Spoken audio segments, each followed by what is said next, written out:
Supreme court ने दिवालिया कानून में सरकार की ओर से किए गए बदलाव को सही करार देते हुए सभी याचिकाएं खारिज कर दी। यानी अब दिवालिया घोषित होने के बाद प्रमोटर अपनी ही कंपनी की संपत्ति की नीलामी में बोली नहीं लगा सकते।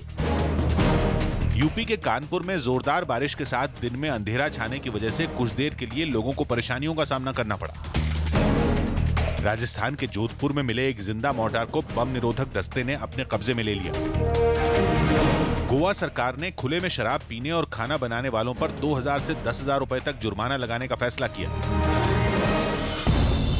गुजरात सरकार ने साफ किया कि गरीब सवर्ण आरक्षण का फायदा राज्य में 1978 से पहले से रहने वाले परिवारों को ही मिलेगा।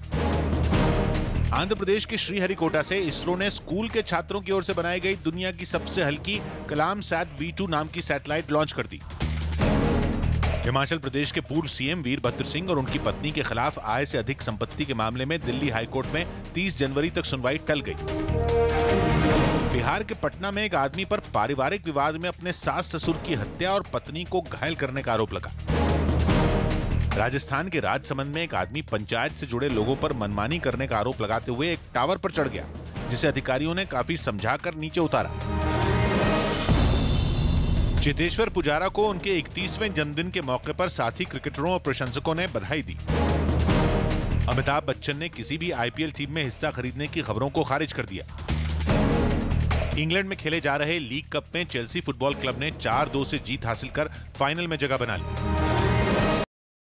अयोध्या मामले की सुनवाई के लिए चीफ जस्टिस रंजन गोगोई ने 5 जजों की नई बेंच का गठन कर दिया। पिछली सुनवाई में जस्टिस यूयू ललित ने अपना नाम वापस ले लिया था, जिसके बाद मुख्य न्यायाधीश रंजन गोगोई ने 5 जजों की नई बेंच बना दी, जो 29 जनवरी से अयोध्या मामले की सुनवाई करेगी। 5 जजों की इस नई बेंच में खुद chief justice Ranjan Gogoi, justice S A Bobde, justice DY Chandrachud, justice Ashok Bhushan और जस्टिस अब्दुल नजीर होंगे। नई बेंच में जस्टिस यूयू ललित के अलावा जस्टिस NV रमन्ना का भी नाम नहीं, जो इससे पहले बनाई गई बेंच में थे। जस्टिस यूयू ललित ने तो खुद 10 जनवरी को यानी पिछली सुनवाई में बेंच से अपना नाम वापस ले लिया था, क्योंकि अयोध्या मामले में मुस्लिम पक्ष के वकील राजीव धवन ने कोर्ट में इस बात का जिक्र किया था कि जस्टिस यूयू ललित बाबरी मस्जिद से जुड़े एक मामले में यूपी के पूर्व सीएम कल्याण सिंह के वकील रहे थे। नई बेंच अयोध्या मामले में इलाहाबाद हाईकोर्ट के फैसले के खिलाफ दायर हुई याचिकाओं पर सुनवाई करेगी। इलाहाबाद हाईकोर्ट ने 2010 में अयोध्या की विवादित जमीन को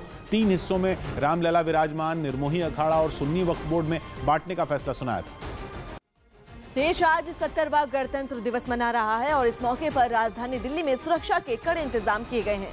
दिल्ली में चप्पे चप्पे पर नजर रखने के लिए लगभग 25,000 सुरक्षा कर्मियों को तैनात किया गया है। गणतंत्र दिवस पर आतंकी हमले के अलर्ट के बाद पूरी दिल्ली को किले में तब्दील कर दिया गया। इसके अलावा रात के वक्त सड़कों पर पुलिस ने विशेष तलाशी अभियान चलाया और बाहर से आने वाली सभी गाड़ियों की तलाशी ली।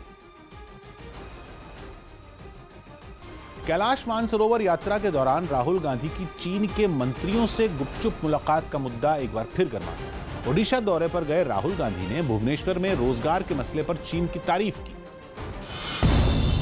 मगर बोलते बोलते कैलाश मानसरोवर यात्रा के दौरान चीन के मंत्रियों से मुलाकात का जिक्र कर दिया।